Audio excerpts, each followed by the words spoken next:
Welcome to the EdTech Throwdown. Join us, Eric Guise and Nick Johnson, as we dive into today's best EdTech tools, tips, and practices. We do the research so you can teach your class. Remember to follow us on social media like Instagram, X, or Facebook by looking for the handle @EdTech Throwdown. Now please enjoy the show.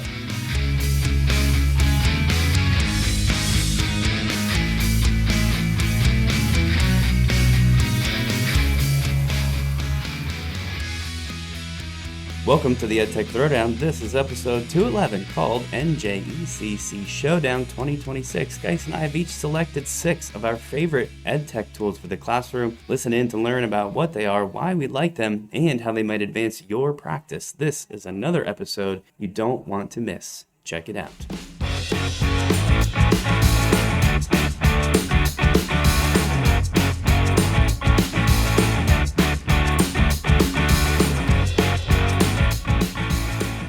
Back for episode 211. We just got done with the NJECC conference. I had a blast this year, as we always do. They were celebrating, 40 years? Was it 40? I think it was 40 years, and I was excited because it was actually warm. Usually it's freezing cold up there, but we got to enjoy some nice weather. And it's no secret if you are a listener to our show that this is one of our favorite conferences. It's small, but it is a lovely time. We did 2 sessions this year, and as always, we end up bringing those presentations to the podcast, essentially turning what we did live at the conference into an episode, so that's what everybody's going to get today. We also sat in on some cool sessions. One of those may or may not show up as a possible future guest. I don't want to say too much about that until things are finalized. I just know I got a ton out of it this year for sure. Yeah. That session that that Nick was alluding to is one of the most powerful sessions that I've seen in a while at a PD. So hopefully that pans out and hopefully that works out, and we'll be able to share some of that stuff with you. It's not over the top like EdTech heavy, but it's still worth an episode, in my opinion. We did two different throwdowns. The first one's our traditional throwdown where we just each have tools and we battle each other one-on-one, which Nick won this time. I'll just say that. I disagree. I think his tools are great, but I thought mine were better. Whoever goes second tends to win our battles, and I'm just going to chalk it up to that, but I'm not bitter or anything. The second presentation that we did was with both former podcast guests and our colleagues, Dana Heller and Jeff Loesch, and we did some AI best practices and workflow and everything along those lines. Yeah, and we'll probably bring, I'd imagine we would do that presentation as episode 212, right? You think it's definitely worth it. I mean, there's a lot of great value that Dana and Jeff brought to that as well as some of our own stuff. But for today, we're going to just get into our EdTech Throwdown. We got 12 tools. They're pretty awesome tools, I think. It's a different flavor of tools this year. And we're going to get into that right after we pause briefly for this announcement from the Teach Better Podcast Network. This podcast is a proud member of the Teach Better Podcast Network. Better today, better tomorrow, and the podcast to get you there. You can find out more at teachbetter.com/podcasts. Now let's get back to the episode. All right, so we're back, and we're going to start going through these tools. We're going to try to do this much like we do live, which is kind of rapid fire. There's not going to be a deep dive here because we're sharing 12 different things. I'll also say, like we do in the live presentation, if you feel pressure to be using all 12 of these tools, please do not. The goal of sharing 12 different EdTech tools is so you walk away with like 1 or 2 that might sound appealing or you think you could use for something helpful today. And that goes like with any of our podcast episodes all the time. But I was just thinking about it because it's one of the things we always start off a presentation session with too. So important to say that for people. Right. And the other thing that we want to throw out there that we also know that EdTech is not the all-be-all of education. There's nothing out there that's going to replace good classic teaching and a good teacher. EdTech is meant to be out there to enhance the classroom or to improve student learning and engagement in some way, shape, or form. You'll get a copy of this if you go to our show notes. There'll be a copy of our presentation that you can enjoy. And really, it's just there in case you hear something from this podcast, or if you're at our presentation, from the presentation that will allow you to go back and revisit it when the time is right. It might not be right for you right now, and that's okay. So without any further ado, we're going to change this up a little bit. Usually I would do all 6 of mine, and then Nick would do all 6 of his. We're going to alternate back and forth for the sake of this podcast and to give us both like a little bit of a break in between, because we've had a long day already here at school. Yeah, I'll get it started too with my first one. It's called Talking Tours.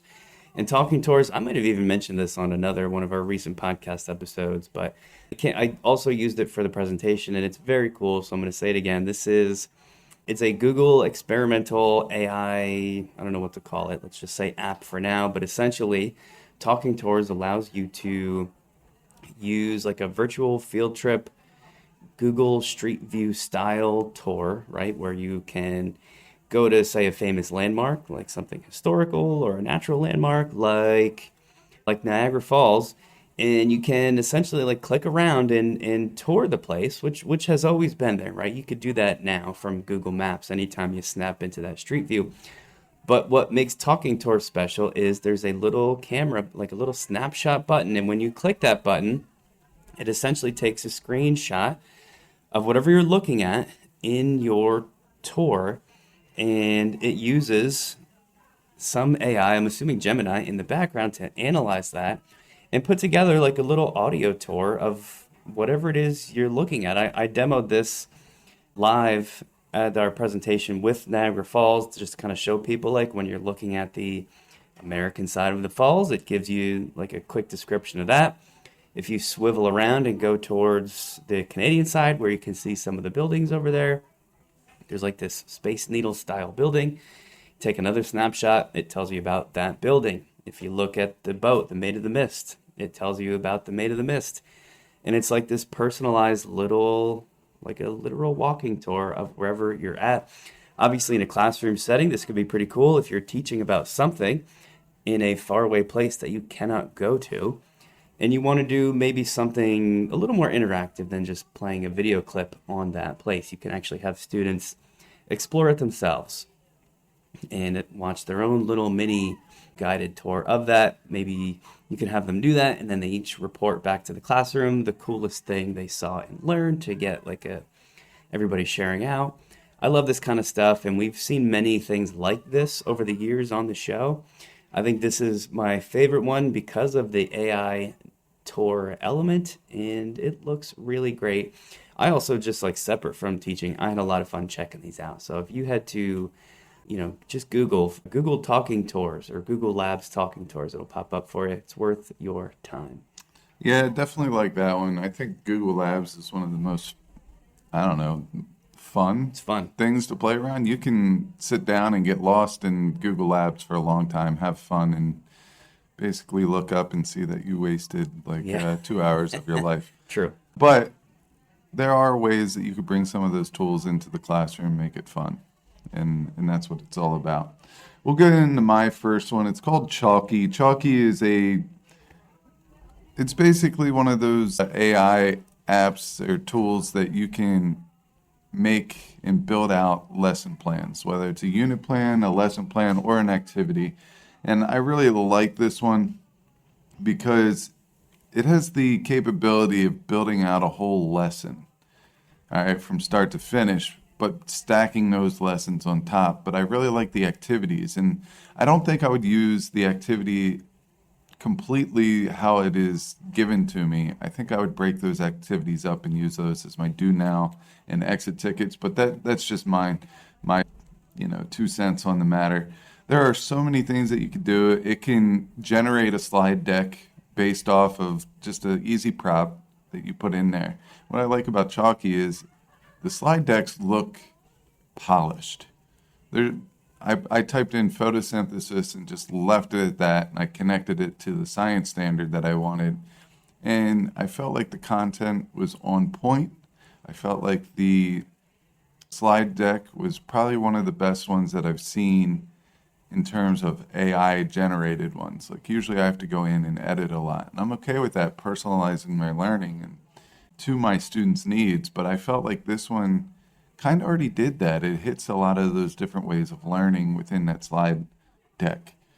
The lesson series that you can do there is phenomenal. I thought that it's exactly the way that I think, and I know what you're thinking out there. How do you think? Yeah, that's scary. How do you think? I wish I could tell you how it is, because like I am the most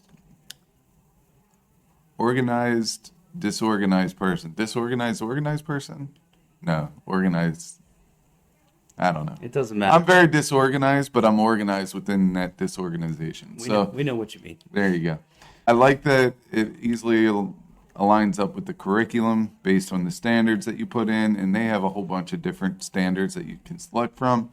You could get built-in activities, you could get worksheet creator, all that good stuff, and then it's very easy to export to a PDF, Google Slides, or PowerPoint. So you got all that stuff in there.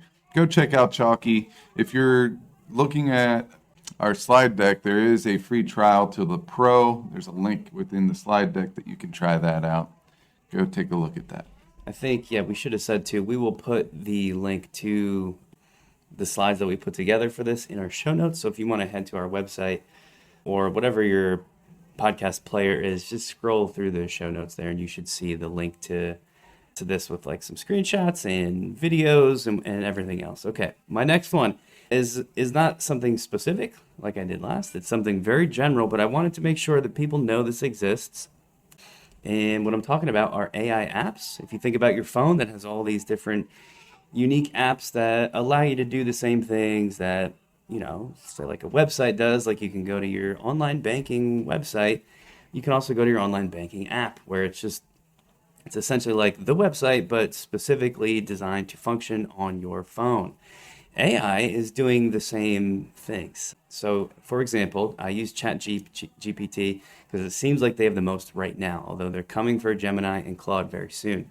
You can, on the left-hand menu of ChatGPT, click on apps, and if you've never explored that before, you should see, at least right now, one of the first ones that pops up is Canva. So for teachers, right, that's immediately interesting because it's a tool we use and talk about a lot. What you can essentially do is talk to the ChatGPT chatbot, but ask it to do specific things in Canva. It'll make the design like right there within the ChatGPT window or tab for you. If you like it and you want to edit that further, you can click a button and it pops you over into your Canva account to like do some real editing. But for anybody that's like using a chatbot extensively as kind of the starting place for all of your work or your projects, this might be good to know. Also, you might find that ChatGPT perhaps does a better job at getting you a design template that you like, maybe better than Canva's AI does. I'm not sure if that would happen. I've never tested it, but it's worthwhile. So I shared two specifically that I thought were interesting: the Canva ChatGPT app, as well as the Wayground ChatGPT app. And it pretty much works the same way in Wayground. When you go to apps and search for Wayground, it's going to pop up. You can tell it to, do anything you would make in Wayground, like make a quiz, 10-question assessment on whatever topic, and, then just go crazy with whatever details you want to include there. And it's going to make it. It's going to build it right in there. You can actually even preview it in ChatGPT. If it's something you're going to use, then you can click one simple button and it brings you into your Wayground account. I would expect many more of these to accumulate over time to include, like probably all of the major educational platforms like Wayground that are trying to be these sort of one-stop shops for teachers that are doing everything. You can expect those to incorporate with whatever your AI chatbot of choice is. So this is something worth paying attention to. So go check it out and see if you like it. So kind of going along with what Nick just did, you can make your own. You can make your own little AI apps using Gemini gems and making those gems into these apps. Nice segue. Yeah, I liked it. That's good. I just thought of it, and I thought I would take the opportunity to storm or wreck your parade there a little bit. But with these Gemini gems, you can create whatever you want, and you can use them over and over again. You could share them out. It's very easy to share them. With Gemini gems, what you do is you glorify a prompt. And a lot of times people don't do this, and I don't know why, but someone showed me this very early on. I use it all the time. I go to a regular Gemini chat, and I ask the chat that I say, you are a prompt engineer, and you need to make the most clearest prompt for whatever purpose that you're doing. And then I always upload if there's a picture showing what I want it to do, I always upload that and put that there. Please make the best prompt so it recreates what is attached here in the same style. And then I grab that and I go over to Gemini Gems. I add a new gem and I paste whatever prompt that they just gave me, like they as in the AI just gave me. So I have that in there and I save that gem for future use. So basically, let me give you a couple of examples. And I'm not going to give you education examples because that will come in our next episode as far as like lesson plans or email writing or stuff like that. I'm going to talk to you about the creative stuff that I've done over the last couple of weeks. All right, I made a Gemini gem just to get kids to like laugh before state testing and relax a little bit.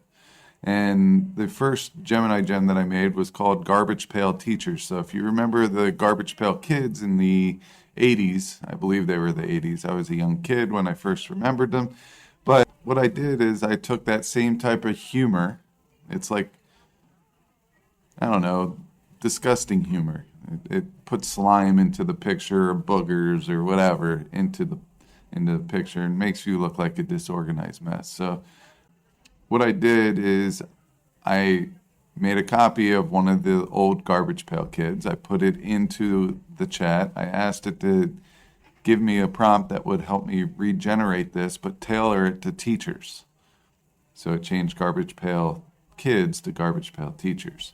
And then I further described it to add, for example, I took your last name, Johnson, and I said, okay, add an adjective to the front of Johnson. So Nick's came up as Junky Food Johnson.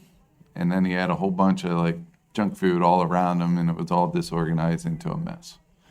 So with that, it came up with a pretty awesome picture that took a photo that I took of Nick and basically turned it into a Garbage Pail Teacher photo. If you want to take a look at this, once again, it's in the presentation. I also included the prompt there, so if you wanted to go in, make a copy of that prompt, changed it to fit your school district, I think you'll like what was put in there.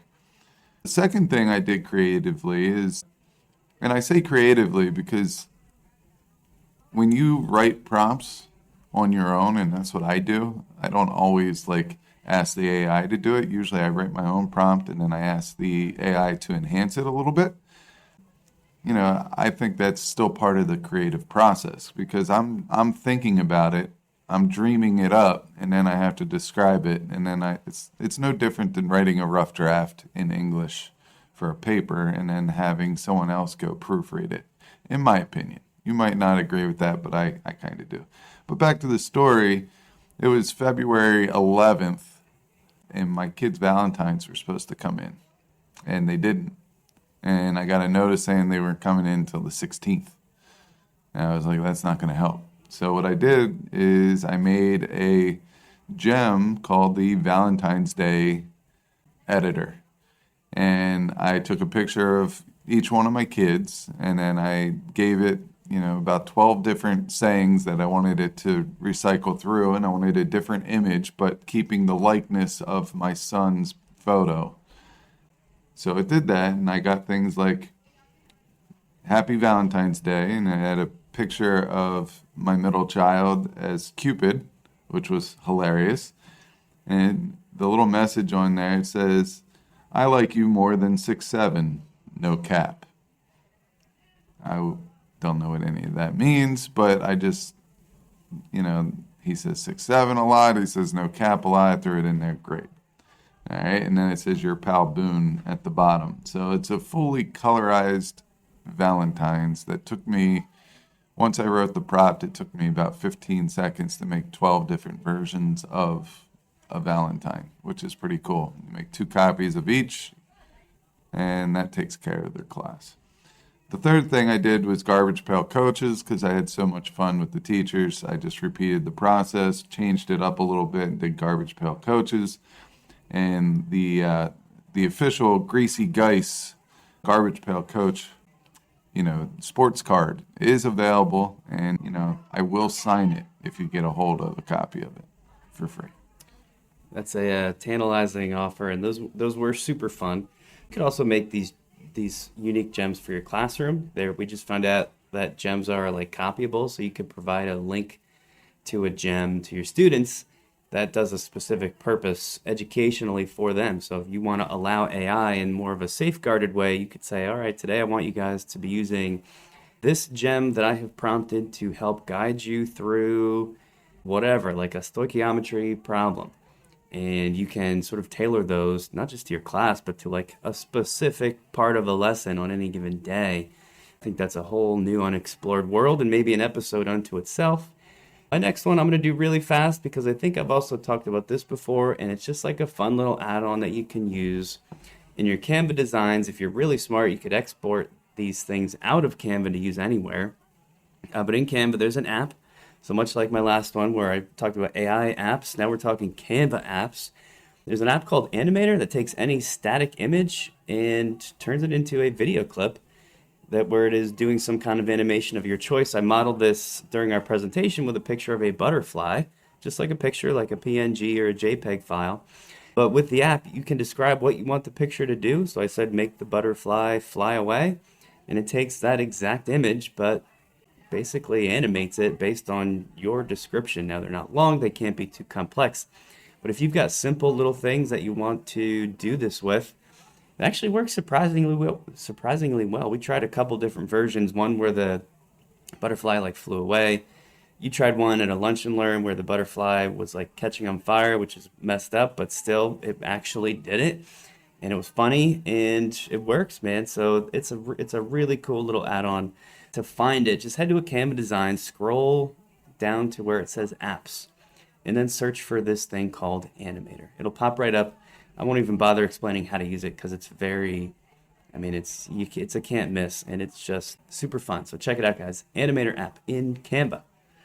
Another solid tool there. We'll get into my next one, which is called Teacher Server. This is an AI tool library. It is free. It's an AI-powered platform specifically designed for educators to streamline the lesson planning, assessment, classroom management, and productivity. There are over 1,100 different tools in there. They are neatly organized by category, so you could have categories such as K-12, college, adult teaching, parents, that type of thing. You could also have organization per subject area, science, English, math, all that good stuff. And pretty much anything that you would want in there is probably found in there. You should go in there when you have to maybe listen to something, you have time to multitask or something like that. And I always say that I do this while my wife watches one of her shows that I don't really care to watch. I'll sit in the room with her, maybe give her a little smile every once in a while, let her know that I'm still there, still present. Very smart. But I will be browsing Teacher Server for some AI tools instead of watching The Golden Bachelor. Also smart. Yes. Skip that one. Yeah. Yeah, that's a classic. My next one is called Teachable Machine, which is part of our ever-growing catalog of ways to teach students and staff, depending your role, about AI and how it works. This is a free website, no accounts, no sign-ons, no nothing. That's my favorite part about it. And I don't know what its purpose is really, because you can build your own AI here, essentially. But it's also a teachable tool, right? To sort of educate people on how AI works. You can go there and train your own AI model to recognize things via image or video or audio. When you start it up, basically just go and start clicking through a series of prompts. It's very self-guided. Nobody taught me how to use it. I just went, and in about 30 seconds, I was training my AI model.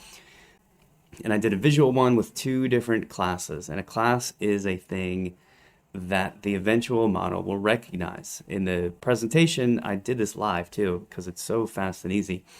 I trained it to recognize a hand, like an open palm hand with 5 fingers out, separate from the second class, which is a thumbs up.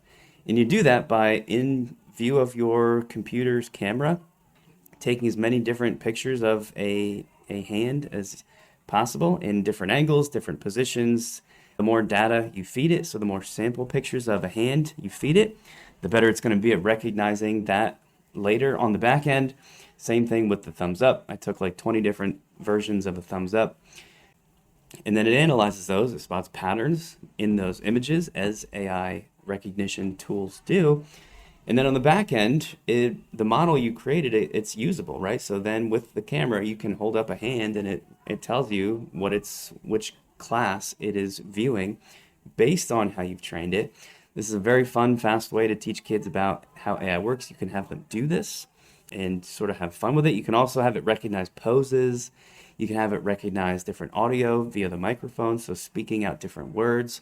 And if you're really into tech, it also gives you the code for that AI model that you can export and use other places. So in an actual website or app that you are developing, and this is now out of my wheelhouse, but I'm just sharing it in case anybody's in that world.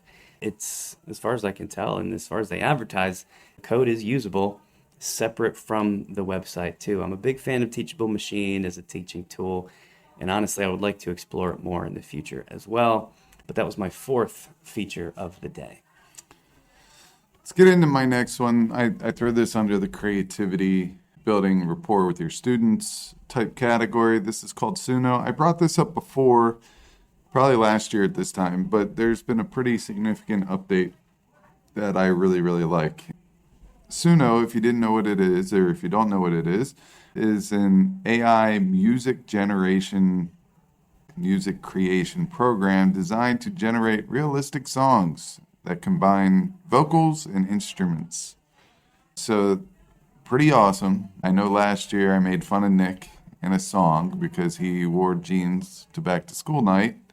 But last year was great, but I wish I could have tweaked the lyrics after I made the song, because some of the lyrics just didn't fit him, or it wasn't as as creative or as jokingly creative as I wanted it. So this year I made a new song about the chemistry guy up in 400 Hall, but I was able to change the lyrics after the initial lyrics were created. So instead of teaching in the 100 Hall, he taught in the 400 Hall, where he actually teaches. Instead of having red hair, he has, I don't know, gray, brown. Gray.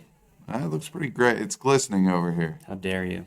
I mean, I hear the ladies like the salt and pepper. Yeah, we'll see. I'm just saying. But anyway, over here, give a nice set of hair. It's nice. That's there nice. You go.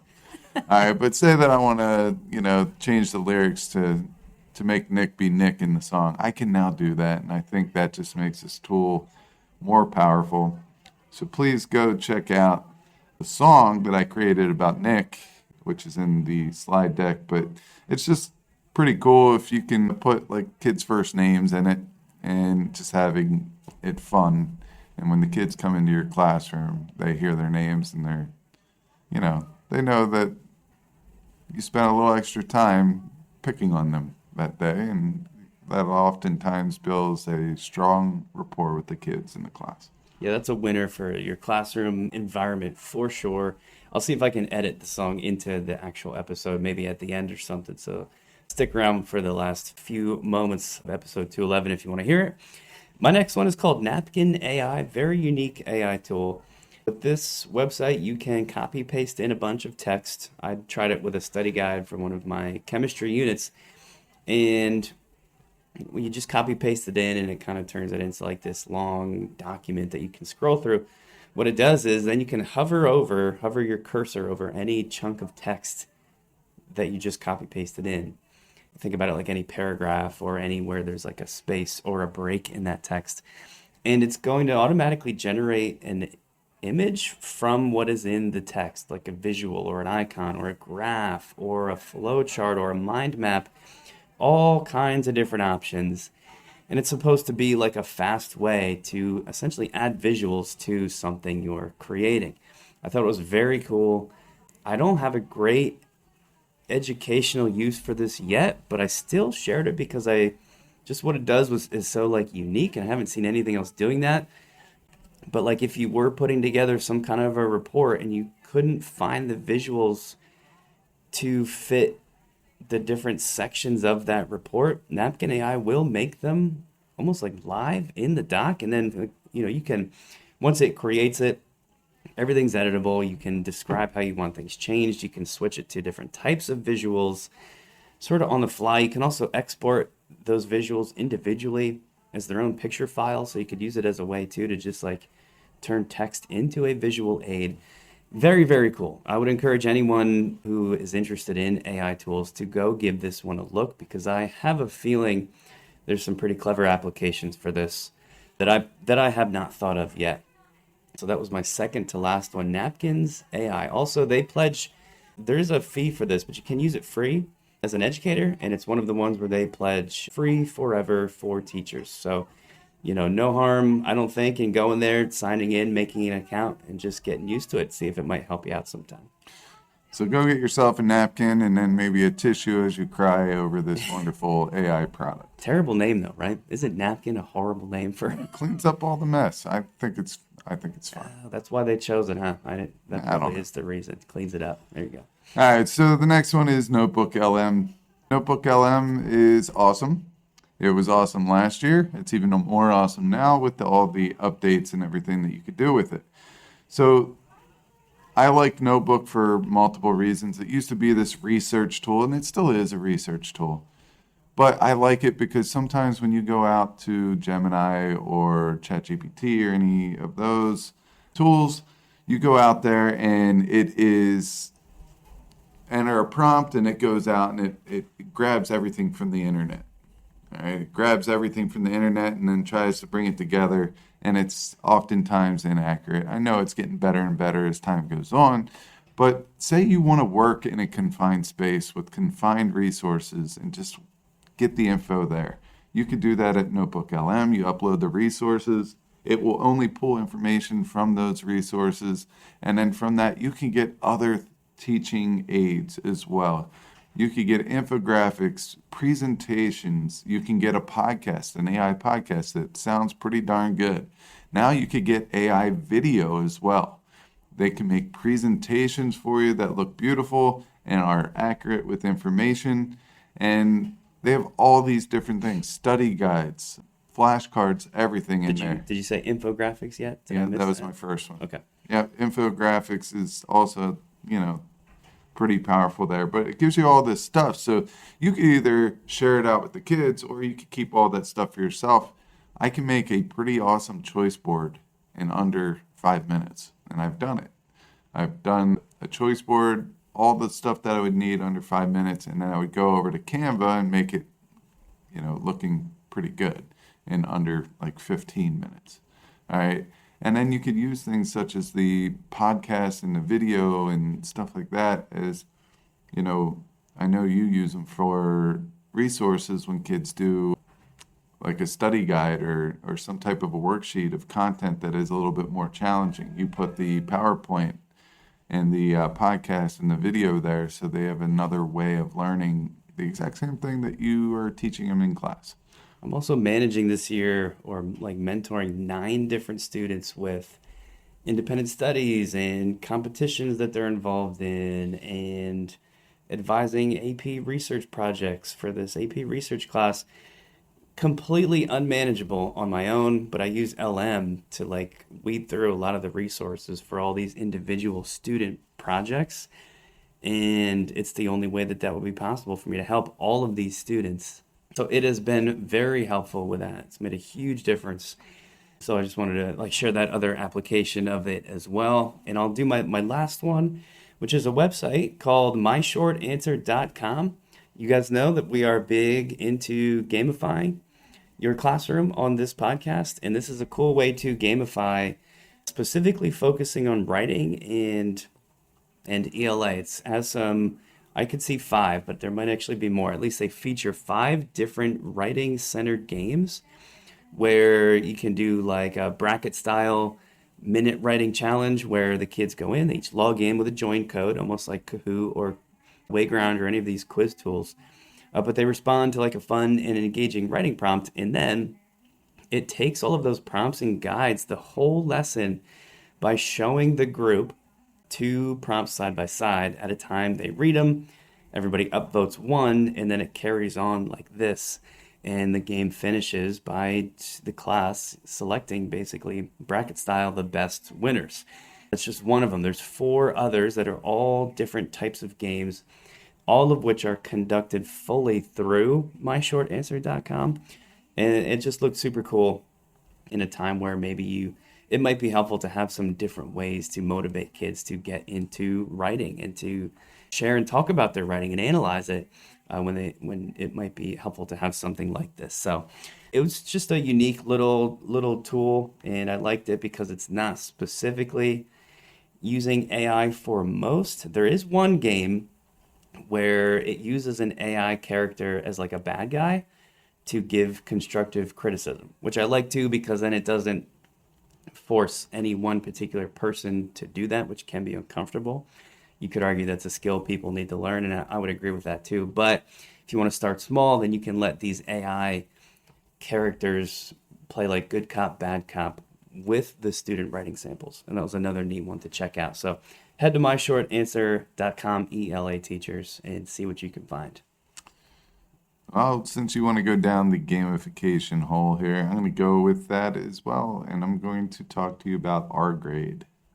All right, now with the name, you might think that this is a grading tool. It's not. It's a gamification tool. It is an AI-powered education platform designed to turn those lesson plans and those static content worksheets into interactive classroom activities and simulations.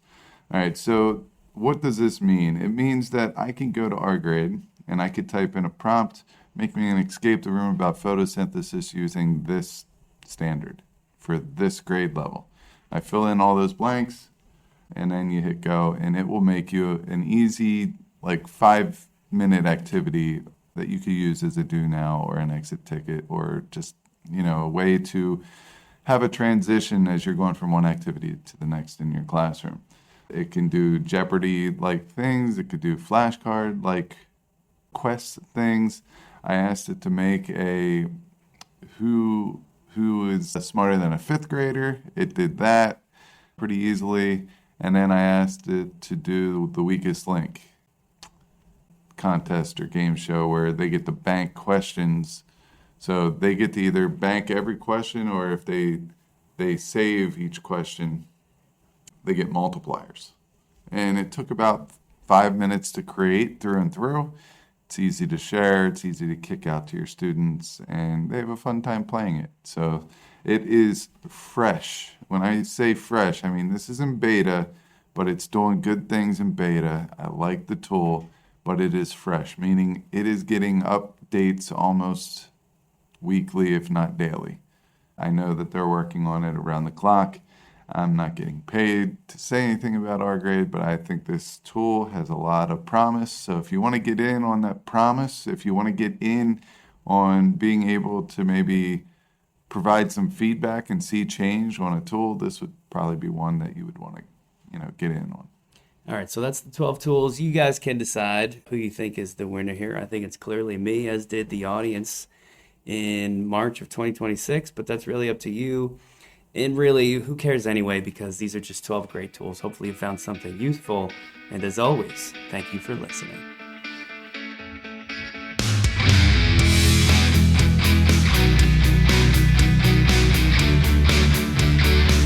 Thanks for listening to the EdTech Throwdown.